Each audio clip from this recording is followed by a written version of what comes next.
Aimer, jusqu'où faut-il aimer? Aimer jusqu'au bout de l'amour, aimer jusqu'à l'extrême, aimer tant qu'on peut aimer.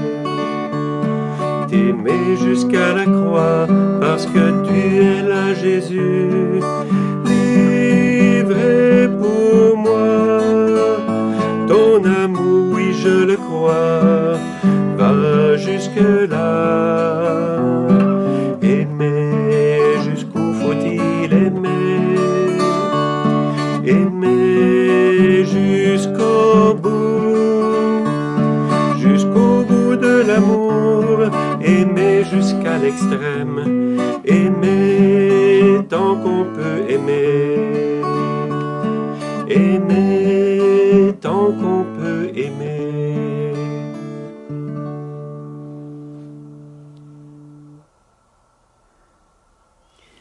Bonjour, bon début de semaine à toi aujourd'hui. Te rappelles-tu hier, je te disais, cette semaine on aura des choix à faire. Jésus est allé au désert, poussé par l'Esprit, et il a fait le choix de Dieu. Et nous aussi, on aura des choix à faire. Eh bien, dès le début de cette semaine, on a cet évangile de Saint Matthieu, cet évangile que j'appelle l'évangile du jugement dernier ou l'examen de fin de vie. Il vaut mieux des fois regarder la feuille d'examen avant la dernière journée. Quand Jésus nous dit « J'avais faim, est-ce que tu m'as donné à manger? J'étais un étranger, est-ce que tu m'as accueilli? » Jésus va nous poser des questions quand on va arriver chez lui.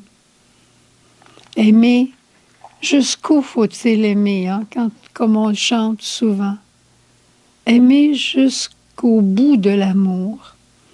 J'ai trouvé dans la revue Magnificat une méditation magnifique de Mère Teresa.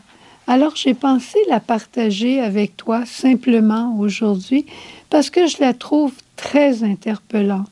Puis, je crois qu'en matière de charité, on va avoir de la misère à aller plus loin que Mère Teresa. Alors, elle reprend des morceaux de cet évangile et elle se plaît à les commenter. Elle dit, on a à donner nos mains à Dieu pour qu'il puisse servir ses préférés. Dieu s'est identifié aux affamés, aux malades, aux sans-abri, à ceux qui sont nus. Affamés non seulement de pain, mais d'amour, d'attention, d'être quelqu'un pour l'autre. C'est souvent des enfants qui demandent ça, des personnes âgées. Peux-tu juste me dire bonjour? J'oublie pas mon frère qui, quand il a été à l'hôpital, je pense que je te l'ai raconté, Paul me disait qu'il aimait beaucoup la visite des dames qui venaient vider les poubelles, passer la mop, simplement, ou la serpillière pour nos amis d'Europe. Il les aimait beaucoup parce qu'elles prenaient le temps de parler avec lui et de voir qu'il était un être humain, autre chose que juste une maladie.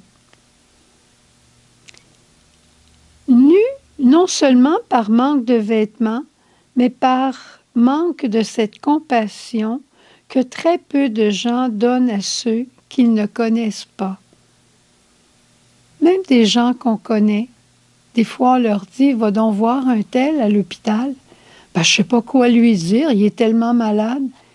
Tu n'as pas besoin d'aller lui parler de sa maladie, tout le monde lui en parle. Va juste à ses côtés pour lui tenir la main.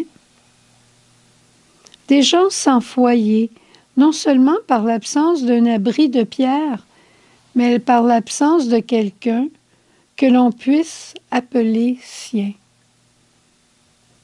C'est fort, ça. Je me souviens de cette dame au message lumière qui disait avoir un téléphone, puis elle dit, mon téléphone, elle dit, pour pas cher, je l'aurais tiré par la fenêtre. Personne ne m'appelait et j'avais personne à appeler. Mais un jour,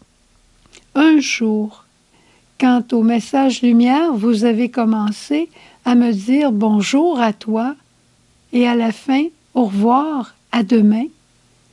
J'ai compris qu'il y avait quelqu'un maintenant dans ma vie.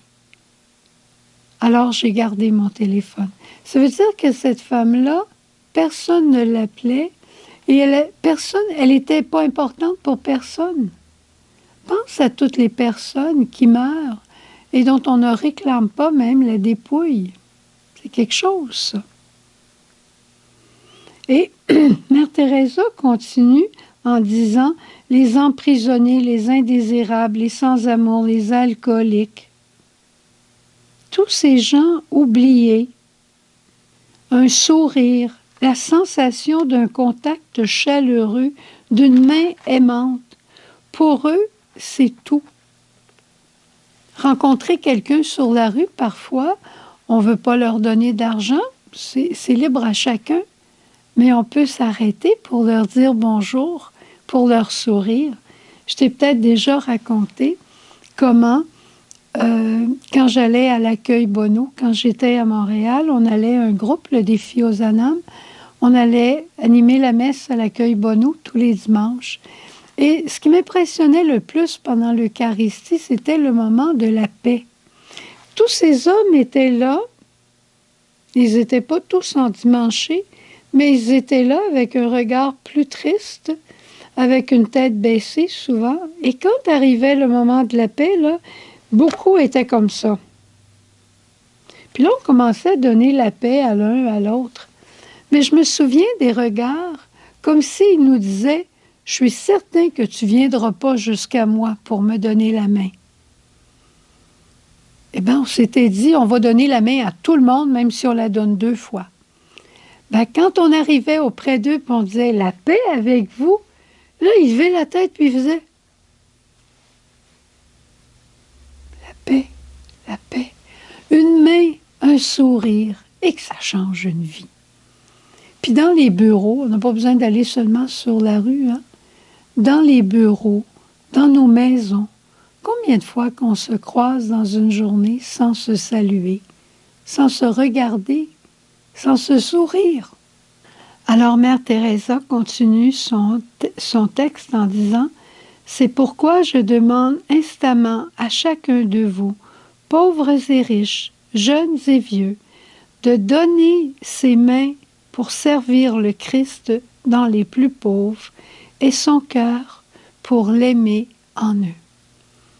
Aujourd'hui, je choisis d'aimer ceux qui m'entourent et ceux que Dieu mettra sur mon chemin, de les aimer par ma présence, par mon sourire, par la prière de mon cœur. Bonne et sainte journée.